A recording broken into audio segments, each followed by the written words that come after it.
नमस्कार। ये बाबा आपको याद हैं जिन्होंने ऐलान किया था कि भारत को तुरंत हिंदू राष्ट्र बनाओ, नहीं तो जल्द समाधि ले लेंगे, जिसके बाद खूब बवाल हुआ। भारत हिंदू राष्ट्र तो बना नहीं, लेकिन बाबा जरूर सुर्खियों में आ गए।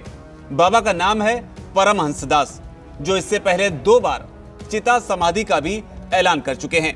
लेकिन अब आप कहेंगे कि अचानक बाबा परमहंसदास का जिक्र क्यों? तो आपको बता दें कि अब कुछ ऐसा ही हाल इन दिनों ब्रजभूषण के खिलाफ विरोध कर रहे पहलवानों का भी है, जो गए तो थे हरिद्वार गंगा में अपने मेडल्स को प्रवाहित करने के लिए।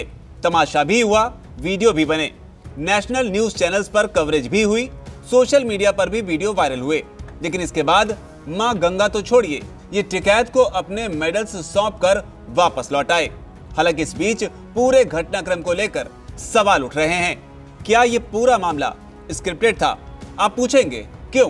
तो आपको बता दें कि अब आरोप ये लग रहे हैं कि अगर किसी को अपने मेडल्स गंगा में बहाने भी होंगे तो क्या वो 2 से ढाई घंटे इंतजार करेगा? अब आप कहेंगे इंतजार? किसका इंतजार? तो आपको बता दें, अब दावा है कि देश की भावनाओं के साथ खेल रहे ये पहलवान दरअसल टिकैत का इंतजार कर रहे थे। टिकैत को यहां पहुंचने में 2 से ढाई घंटे का वक्त लग गया। टिकैत पहुंचे तो इसके बाद पहलवानों ने किसान नेता नरेश टिकैत को अपने मेडल्स सौंप दिए और मेडल विसर्जन के कार्यक्रम को 5 दिनों के लिए स्थगित कर दिया। हालांकि इस पूरे मामले पर अब गंगा सभा का भी बयान आया है। उन्होंने इस घटनाक्रम पर प्रतिक्रिया दी है।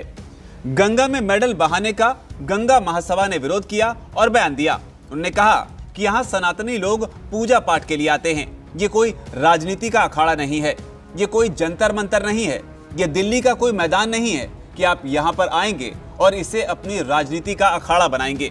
हालांकि अब सवाल महिला पहलवानों पर भी उठने लगे हैं कि क्या ये पहलवान किसी टूल किट का शिकार हो गए हैं? क्योंकि पहलवानों का जो आंदोलन कभी गैर राजनीतिक हुआ करता था, अब यहाँ राजनीतिक तड़का भी जमकर लग रहा है। और शायद इसी से आहत होकर ओलंपिक मेडलिस्ट योगेश्वर दत्त ने कहा था कि खिलाड़ियों का दुरुपयोग किया गया है, वे राजनीतिक दलों को अपने कंधे पर बंदूक रखकर चलाने दे रहे हैं। आपने नए संसद भवन के उद्घाटन के दौरान इसका एक बड़ा उदाहरण देखा। राष्ट्रपति या प्रधानमंत्री जैसे शीर्ष गणमान्य व्यक्ति जब किसी कार्यक्रम में उपस्थित होते हैं तो उससे संबंधित प्रोटोकॉल सब जानते हैं। पहलवानों को वहां जाने के लिए मजबूर किया गया, जो दुखद है। उनके मार्च के पीछे विपक्ष का हाथ है। हालांकि इस बीच हरिद्वार में जो दिखा, उसके बाद ओलंपियन योगेश्वर दत्त के दावे में दम नजर आता है। वीके न्यूज, राष्ट्र के नाम।